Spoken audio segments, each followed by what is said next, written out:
भोलि होली खेल्न रेडी होइन त त्रिशरामा?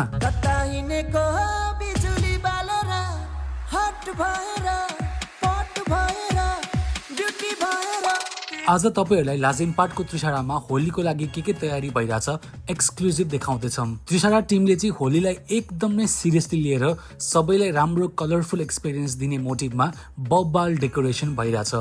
ल स्टेज पनि रेडी, माहौल होलीको लागि एकदम पर्फेक्ट। यता भोलि गेट खोलिन्छ बिहान 10 बजे, 11 बजेसम्म चाहिँ फ्री इन्ट्री रहेको छ, सो चाँडै आउनु होला। यता चाहिँ नो वाटर ओन्ली कलर्स, काठमाडौँकै central location. I think Holi खेल्न यता सबैलाई कन्भिनियन्ट हुनेवाला छ। लाइभ डीजे ट्रेन्डी सङ्ग्समा होली खेल्दै त्रिशरा रेस्टुरेन्ट पनि ऑल डे खुल्दैछ। पहिला होली खेल्ने अनि भोक लाग्दा भित्र गएर लन्च और डिनर गर्दा पनि भयो। ल आफ्नो होली खेल्ने ग्रुपलाई यो भिडियो शेयर गरिहाल्नुस्।